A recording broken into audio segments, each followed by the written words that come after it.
नमस्कार, मेरा नाम सुमित अवस्थी है। हम भारत के लोग देख रहे हैं आप। कांग्रेस का हाथ कहां किसके साथ? कांग्रेस की यही उलझन अब इंडिया अलायंस के संगी साथियों को परेशान कर रही है और तभी हम कह रहे हैं कि कांग्रेस का साथ सीट शेयरिंग पर फंसी बात। पीएम मोदी को हराने के मकसद से कांग्रेस ने विपक्ष के गठबंधन की कमान अपने हाथ में तो ले ली, लेकिन 6-7 महीने बीत जाने के बाद भी इस गठबंधन की जो सबसे बड़ी वजह थी उस पर अभी तक कोई कदम कांग्रेस नहीं उठा पाई है और वो वजह है सीट शेयरिंग की। 28 पार्टियों के विपक्षी गठबंधन ने यह तय किया था कि बीजेपी को हराने के लिए ज्यादातर सीटों पर 1 to 1 यानी आमने सामने का मुकाबला हो ताकि वोटों का बंटवारा ना हो पाए। लेकिन 4 बार की बैठकों और कई बार की उप समितियों की बैठक के बाद भी यह फॉर्मूला तय नहीं हो पाया है। गैर कांग्रेसी पार्टियों का मानना है कि कांग्रेस की तरफ से देरी की जा रही है।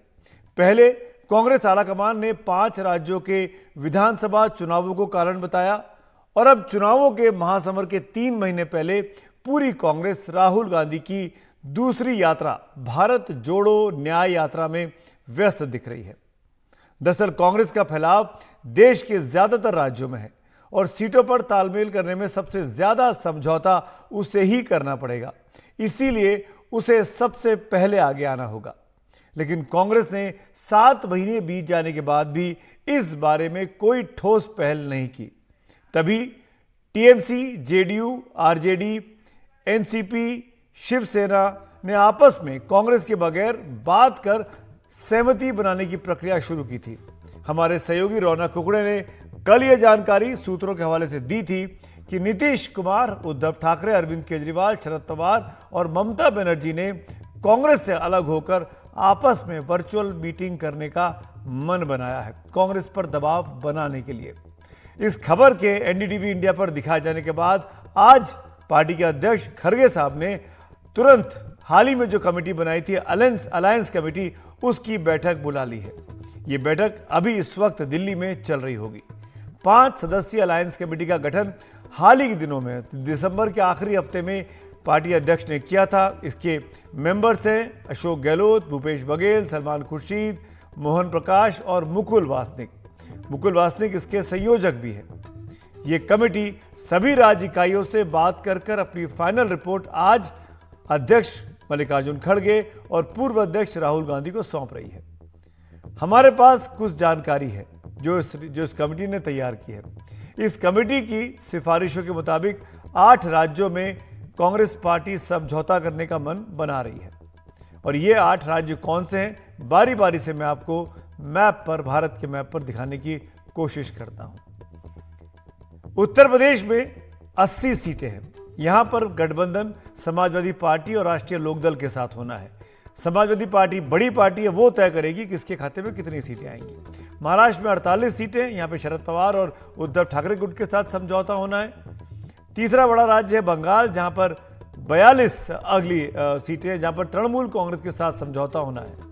बिहार में 40 लोकसभा की सीटें हैं और यहां पर जेडीयू, आरजेडी और सीपीआई एमएल भी इक्का दुक्का सीट पर लड़ सकती है। यहां भी अलायंस तय होना बाकी है। तमिलनाडु एक और बड़ा राज्य है साउथ में, जिसमें 39 सीटें हैं। यहां पर डीएमके, एमडीएमके, पीएमके और कांग्रेस के बीच बातचीत होनी है। झारखंड में 14 सीटें हैं। यहां पर जेएमएम, आरजेडी और कांग्रेस के बीच समझौता होना है। दिल्ली एक और पेचीदा मामला है, जहां पर आम आदमी पार्टी और कांग्रेस के बीच समझौता होना है। जम्मू कश्मीर, जहां पर 5 लोकसभा सीटें हैं, यहां पर पीडीपी और नेशनल कॉन्फ्रेंस के साथ समझौता होना है। तो ये वो राज्य दिखाए मैंने आपको जहां पर कांग्रेस पार्टी 8 राज्यों में गठबंधन करने का मन बना रही है। ये कांग्रेस के इकाइयों का कांग्रेस के हवाले से खबर है। जिन राज्यों में कांग्रेस की इकाइयां ये कह रही हैं, स्टेट यूनिट्स, कि वहां पर गठबंधन नहीं करना चाहिए, तो वो 2 बड़े राज्य हैं। पंजाब के 13 सीटें हैं, जहां पे आम आदमी पार्टी की सरकार है, कांग्रेस की वहां की स्थानीय यूनिट आपके साथ नहीं जाना चाहती। और केरल में 20 सीटें हैं, जहां पर लेफ्ट के साथ समझौता है। यूडीएफ का समझौता तो नहीं कहना चाहिए, यूडीएफ की सरकार और एलडीएफ की सरकार बनती है। अभी एलडीएफ का सीपीएम, सीपीआई, आरएसपी के लोग हैं और वहां पे कांग्रेस और लेफ्ट का आमने सामने का मुकाबला हमेशा से होता आया है, तो वहां भी गठबंधन का सवाल नहीं उठता है।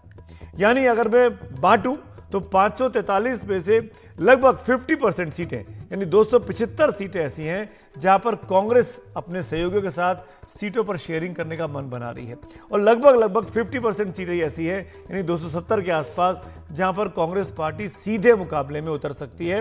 वो बड़े बड़े राज्य जैसे कि आप जानते ही हैं, कर्नाटक हो गया, राजस्थान हो गया, गुजरात, मध्य प्रदेश, छत्तीसगढ़, तेलंगाना, हरियाणा, हिमाचल प्रदेश, ये वो राज्य हैं जहां पर कांग्रेस सीधे बीजेपी के साथ मुकाबले में उतरेगी। आंध्र प्रदेश एक ऐसा राज्य है जहां पर अभी स्थिति साफ नहीं हुई है। ये वो तमाम राज्य आपके सामने स्क्रीन पर हैं जहां पर कांग्रेस मुकाबले की बात करना चाह रही है, आपस में सीधे लड़ना चाहती है। आज आंध्र प्रदेश की बड़े नेता है राजशेखर रेड्डी साहब, जो कि स्वर्गीय है, कांग्रेस पार्टी के बड़े नेता। उनकी बेटी शर्मिला ने कांग्रेस पार्टी के साथ अपनी पार्टी का मर्जर कर लिया।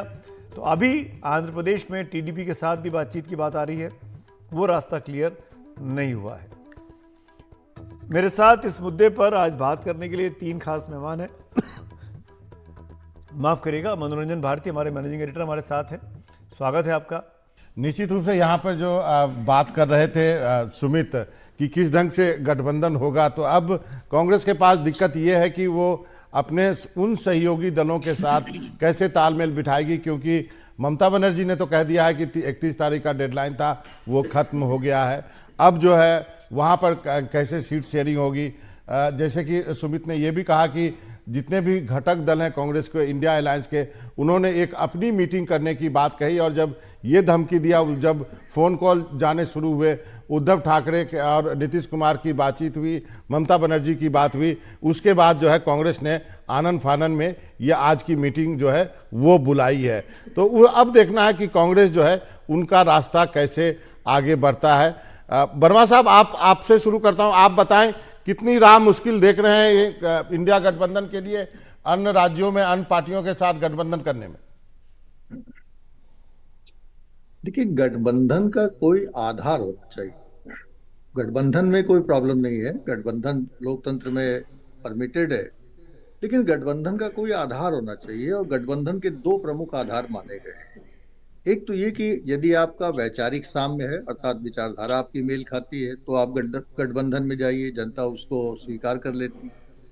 दूसरा गठबंधन का आधार ये है कि अगर सोशल डिनोमिनेशंस आपके एकजुट हो जाते हैं, सब लोग एक साथ आ जाते हैं, तो उनको आप गठबंधन में ले सकते हैं। यहाँ मैं देखता हूँ कि इन दोनों ही चीजों पे कांग्रेस पार्टी का एक प्रॉब्लम है, और प्रॉब्लम ये है कि वो इतने ज्यादा राजनीतिक दलों के साथ गठबंधन में है कि लोगों को ये स्पष्ट नहीं कि कांग्रेस पार्टी का अपना वजूद क्या है, और क्या उस गठबंधन में कोई विचारधारा का साम्य है कि नहीं। ना कोई विचारधारा स्पष्ट है, ना नेतृत्व स्पष्ट है, ना कोई कार्यक्रम स्पष्ट है। तो इस प्रकार की चीजों से जनता के मन में एक अस्पष्टता रहती है, और राष्ट्रीय स्तर पर जब चुनाव होते हैं तो आज की तारीख में जनता का एक दृष्टिकोण बन गया है कि वो एक स्पष्ट सरकार, एक स्पष्ट विचारधारा वाली, एक स्पष्ट नेतृत्व वाली सरकार चाहती है। पहली चीज तो कांग्रेस की ये प्रॉब्लम। दूसरी प्रॉब्लम हमें ये समझ में आती है कि जो, जैसा कि अभी सुमित जी बता रहे थे कि कुछ राज्यों में वो गठबंधन करना चाहते हैं और कुछ राज्यों में गठबंधन नहीं करना चाहते हैं।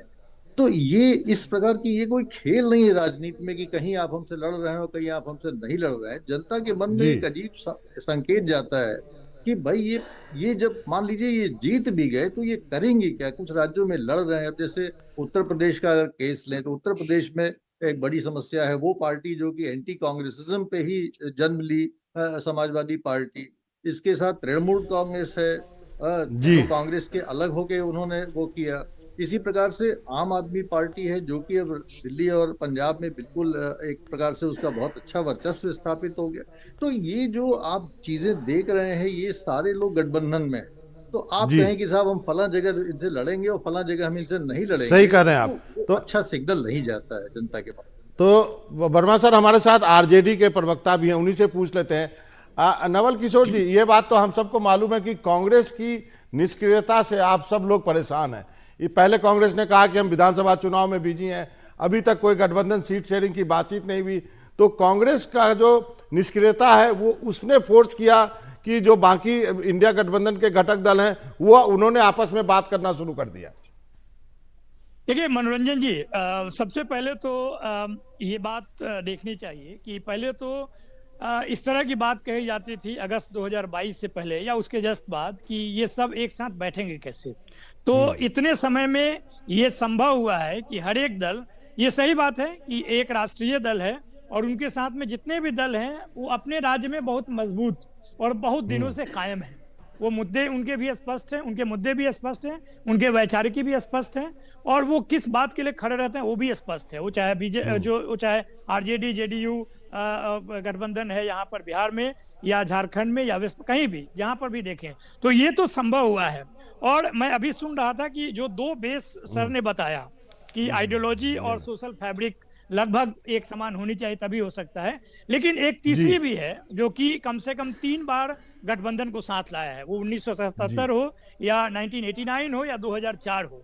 जो राजनीतिक परिस्थितियां होती हैं, जो कि राजनीतिक परिस्थिति जो विगत 10 सालों में बनी है कि यहाँ एक ऐसी सरकार है जिसका स्वरूप अतिवाद पे टिका हुआ है, व्यक्तिवाद पे टिका हुआ है, एक विचार पे टिका हुआ है और उनके खिलाफ में जो भी दल बोलते हो या साथ नहीं आते उन सबको परेशान करती है। लगभग ये चीज सबने अनुभव किया है, कांग्रेस के साथ साथ जितने भी क्षेत्रीय दल सबने अनुभव किया है।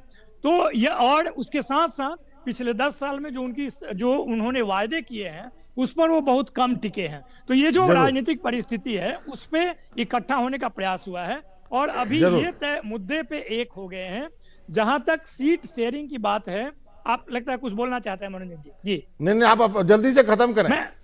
मैं ये कह रहा हूं कि अब इतनी बात तो तय है कि ये एक मंच पर चुनाव लड़ेंगे और सामने में जो दल है वो भारतीय जनता पार्टी के नेतृत्व में है। वही ये दो गठबंधन के बीच में लड़ाई होगी, ये तो तय है। अब सीट शेयरिंग पे जो भी मसला है उसके लिए सभी दल चिंतित हैं, केवल क्षेत्रीय दल ही नहीं, कांग्रेस को भी चिंता होगी कैसे इसको हम लोग अच्छे तरीके से सुलझाएं ताकि जीत में परिवर्तित हो। जरूर। एक छोटा सा सवाल है मेरा वर्मा जी के साथ। वर्मा सर, क्या आपको लगता नहीं है कि टाइम जो है बीता जा रहा है, जनवरी आ गया है, मार्च में जो है मिड मार्च में मॉडल कोड ऑफ कंडक्ट लग जाएगा? देखिए ये चीज बहुत अहम है। जैसे हमारे मित्र कह रहे थे कि 89 का उदाहरण दे रहे थे, मैंने पहले ही कहा कि लोकतंत्र में कोलिशंस परमिटेड है, वो कोई ऐसी खास बात नहीं, लेकिन देखना पड़ेगा कि परिस्थितियां क्या। उस समय ऐसी कोई परिस्थिति नहीं थी जब कोलिशन बना कि एक बहुत ही सुदृढ़ और सत्ता में स्थापित पार्टी। आज एक पार्टी है जो कि 10 साल से सत्ता में स्थापित है और लाख विपक्षी दल कहें कि साहब उसने अपने वायदे पूरे नहीं किए, उसने आश्वासन पे सरकार चलाई। सवाल यह है कि जनता क्या सोचती है। हमारे और आपके सोचने से कुछ नहीं होगा। सबसे महत्वपूर्ण यह है कि जनता क्या सोचती है। क्या जनता के मन में ये विश्वास है कि ये सरकार एक परफॉर्मिंग पार्टी है? क्या जनता के मन में ये विश्वास है कि ये सरकार ने जो वायदे किए वो पहुंच रहे हैं, उसको दे रही है? क्या जनता के मन में ये विश्वास है कि जो डीबीटी के माध्यम से तमाम योजनाओं का जो लाभ लोग हमारे और आपके खाते में वो पैसे नहीं आ रहे, लेकिन जो जिस ग्रुप के खाते में वो पैसे जा रहे हैं वो बहुत इंपॉर्टेंट ग्रुप है जो ये महसूस करता है बड़ी शिद्दत के साथ कि उसको उसका लाभ मिल रहा है। सर। तो वो एक परिस्थितियां बदली हुई। जरूर। वर्मा सर, आपका और नवल किशोर जी, आप दोनों का बहुत बहुत शुक्रिया। मेरे पास वक्त इतना ही है। बहुत बहुत शुक्रिया आपने वक्त निकाला एनडीटीवी से बातचीत करने के लिए। नीतीश कुमार जी का एक अखिलेश सिंह ने, कांग्रेस के जो नेता हैं बिहार कांग्रेस के, उन्होंने नीतीश कुमार पे क्या कहा वो सुनाते हैं, और फिर अधीर रंजन चौधरी जो कि बंगाल के कांग्रेस के अध्यक्ष हैं, उन्होंने क्या कहा सीट शेयरिंग पर, ये भी सुनवाते हैं आपको। जो मांग जेडीयू की तरफ से आ रही है कि नीतीश कुमार को कन्वीनर बनाया जाना चाहिए, इंडिया ब्लॉक जो बना है उसमें कोई कांग्रेस पार्टी को कभी ऐतराज नहीं है। परिपक्व लीडर हैं, अनुभव, दक्षता सब लोग जानता है उनके बारे में, लेकिन अकेले कांग्रेस पार्टी को ये निर्णय तो लेना नहीं है, नहीं तो पहले हो गया रहता। सभी जो 25-26 दल हैं, सब नेताओं को मिलके और तय करना है। उनसे कौन भीख मांगने गया पता नहीं, हम लोग तो भीख मांगने नहीं गए। ये ममता बनर्जी खुद कह रहे हैं कि हम गठबंधन करके चुनाव लड़ेंगे। ये दोनों सीट हमारे पास है, उनकी दया की कोई जरूरत नहीं है हमें। आप अपने दम पर लड़ सकते, चल सकते, कुछ भी कर सकते। ये और नहीं चाहते कि गठबंधन हो। इसमें वार्ता सीधा है कि वो नहीं चाहते गठबंधन हो। अगर गठबंधन नहीं होते हैं तो सबसे ज़्यादा खुशी कौन होगी आज हिंदुस्तान में? अगर गठबंधन ना हो सबसे ज़्यादा खुशी होगी हमारे मोदी साहब में। तो ममता जी आज जो कर रहे हैं वो मोदी जी की सेवा में लगे हुए हैं।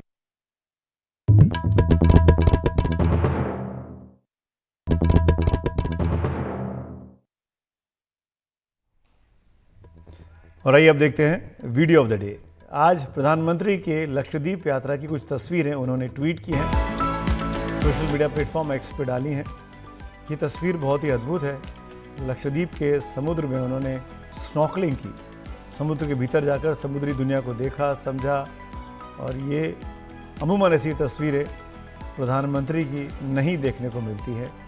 पर खुद प्रधानमंत्री कल परसों 2 दिन दक्षिण भारत की यात्रा पर थे, जिसमें एक रात उन्होंने लक्षद्वीप में बिताई और ये वहीं स्नॉर्कलिंग करने की तस्वीर है।